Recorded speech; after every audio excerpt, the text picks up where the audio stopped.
Hello? Huh. I could hear you now. There we go. Yeah, so, where are you calling from today? Texas. Fullerton. From Czechia. Seattle, Arkansas, Vancouver, BC, Louisiana. And wherever you're tuning in, welcome. I'm Spencer. My favorite tea is grapefruit green tea. I love the kazoo. And my favorite season is spring. My computer is broken, so I don't have access to any of my interviews, which is very interesting because my whole podcast is interview conversation based. But today's gonna be a little different. On this episode, we're gonna be hearing from Spencer, the host of the show, and his insight of the Milking Ardor Orgins.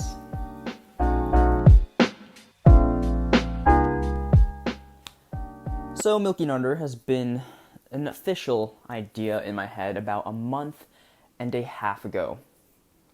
That's when I thought, okay, let's make a podcast, right? And it wasn't until 4 weeks ago I actually posted that trailer. I'm like, okay, damn, I'm getting it started. But you see, the concept of Milking Ardor, of me wanting to share people's stories, it all started a long time ago. So growing up, I was always that kid who is known to be just the slowest in the room.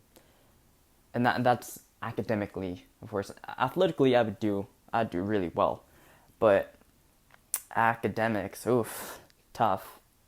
I'd be the kid that had difficulties reading. I had to be pulled to a different classroom. So that kind of hurted, But I didn't get bullied for that. But it's very interesting. In 4th grade or just whatever elementary school, the teacher's like, okay, we're going to do some silent reading, or we're going to be doing a math test.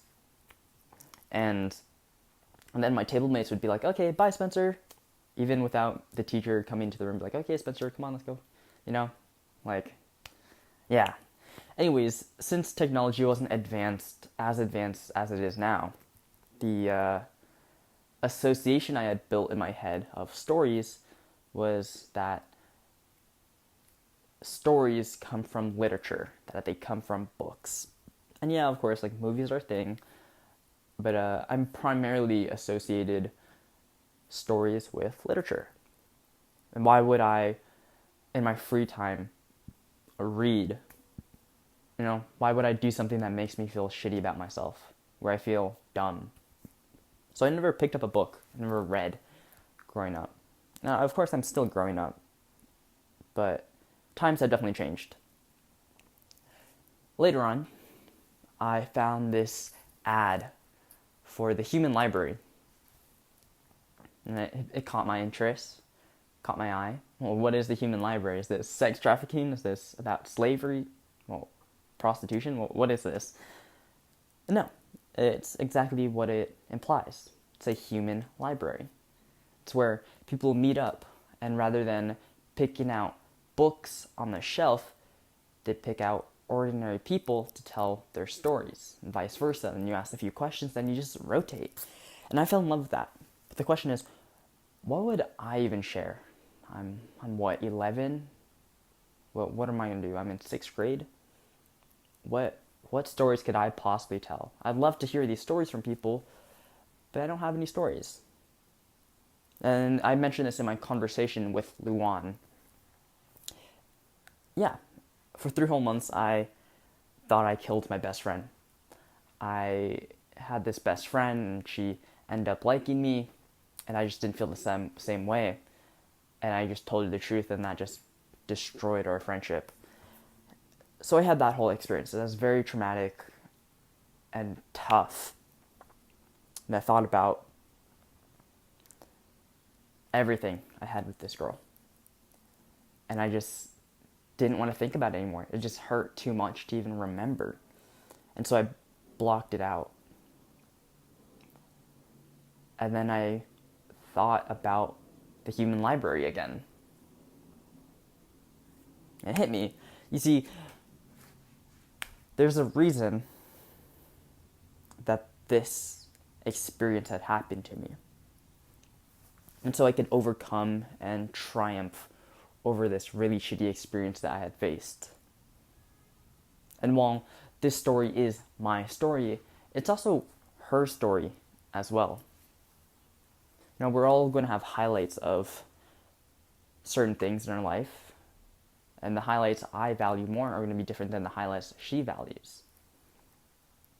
So that's when I realized I need to stop running away from everything that's happened to me and really just take responsibility. And yeah, I could bitch and moan about it, or I could really think about what had happened to me and see how I could learn and grow from this.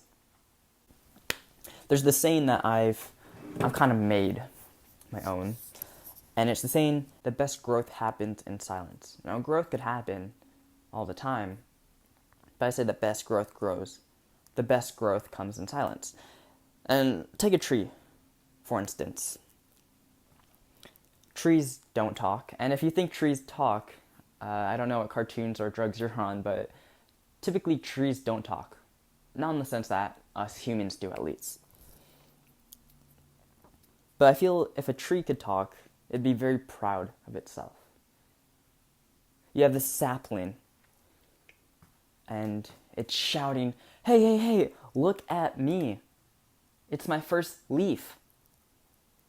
Hey, look, I'm growing more leaves. Hey, my first branch. Yeah, that's about my 20th branch by now. And then within a couple decades, a century, you have this beautiful oak just sitting there. Right? I think we could apply this to lives, our human lives. I was suffering for a great deal of time, and I had flourished so much since that loss of friendship, but I really had to make it my own. I think the same thing applies to everyone, especially with how much is going on in the world. There's so much finger pointing and hate going on, accusations. The world's like this. The world is a shitty place because you are whatever that reason is. And in the first episode of Milking Ardor is one of my first conversations. I talked with this guy, Chad, from Carolina, I believe. And see, I'm from California and he's from Carolina. We're just in different places of the States.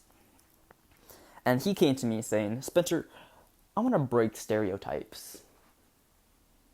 All right, I could roll with that. I love breaking stereotypes. And I asked him in our conversation, Chad, what do you think the key is to breaking stereotypes? And he paused and he said, communication. What we're doing right here. Just talking. And that hit hard. That's true. Communication. We're so quick to judge each other and disagree. We're so fast to putting our differences in front of us rather than seeing how similar we are. Milking Ardor is a space to express yourselves freely. No judgment, to talk about your narrative, your life lessons, your experiences, your passions. What is milking ardor? What exactly is that term, milking ardor? See, when you milk something out of someone, you're trying to get something out of them. And everyone, in my beliefs, is that everyone has their own passions. Even as fucked up as this analogy might be, but even the most cruel people in the world have their motives. Take Hitler, for example. He wanted to exterminate all the Jews, but he had motives behind that. He believed that the Aryan race was superior, the most perfect person. Take a rapist. You know, a rapist might just want to feel good, and they're trying to seek something for themselves that they think that they could get by force. There's all these reasons why we act the way we do, whether how great of actions we do or how shit actions we do. We all have motives, we all have passions, we all have reasons. We have these experiences that make us idiosyncratic.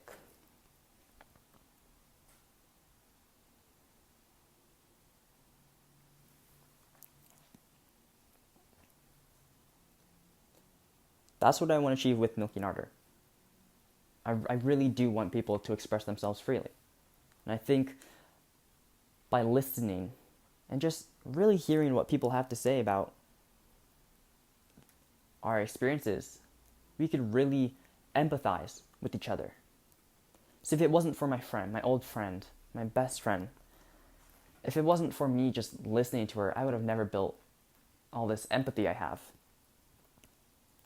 You see, we had spent endless nights together on the phone, or she'd come to me crying about whatever issue she had, about her family, about financial, about her social life. I found that just listening, letting them speak and letting them talk about it, letting them grow on their own makes such a big difference, much more significant than you telling them how to fix their issues. I just let her speak. Let her talk. And I remember this one particular night, she said, "Spencer, I really want to thank you because you don't tell me how to feel. You don't tell me how to think. You don't tell me to be better. You don't tell me that it's going to be okay, but rather you validate how I feel and just listen. You give me perspective. You let me have more perspectives. And rather changing what she believed, I would say, would you mind if I were to give you a new perspective? But I'm not telling you how to feel or think, but I just wanted to see, this is how I see it. And I would never fight. Even to this day, I rarely fight with people. And if I have an issue, I don't just let it go, or I don't just internalize it. I love confrontation. I really do think if you just talk with someone and you see where they're coming from, you'll understand so much more about a person. You know, I went to boarding school. My first year of boarding school is the end of the year, and I needed to pack my things, so I got 3 boxes. I bought 3 bins to put my stuff in, for my bedding, for my whatever I wanted to keep for the summer. I went, grabbed lunch, and I came back to my room. I saw that 2 of my bins were stolen. The bins that I had wrote my name on. And I was so frustrated and I panicked. I looked around the entire dorm, seeing who the hell stole my bins. And I found my bins. And I went to this person, frustrated, and then stopped and asked, "Hey, why did you take my bins? Do you know that there's my name on here?" And they were shocked that I had confronted them. And they said, "I'm sorry, Spencer. I didn't know where I could get bins, and I just took them. I'm sorry." See, I thought they just stole it because they just wanted to steal it. But here, this person's telling me about how sad, how panicked they felt. That they had waited so last minute, and now they suddenly need bins. I empathize with this kid. I said, "Okay, it wasn't right for you to steal my bins with my names on them, but I could tell you where you could find these bins." And we just talked. And he got his own bins, I got my bins back, and everything was okay.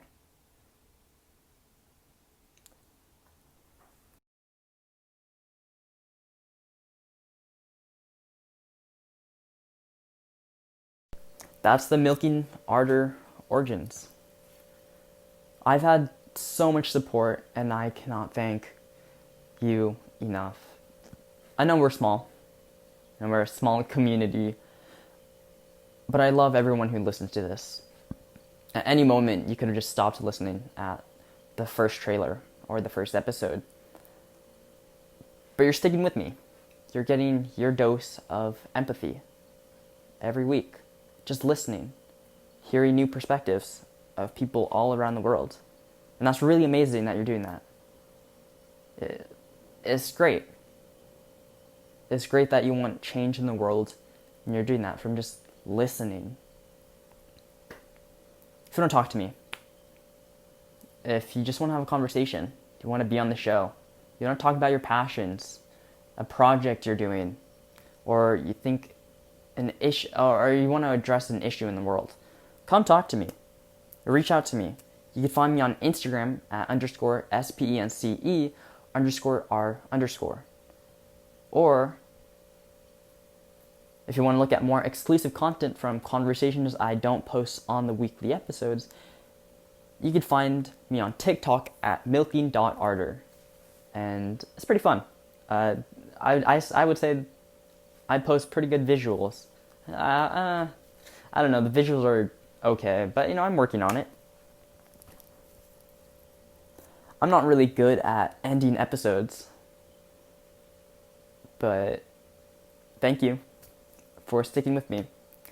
And I'll see you later.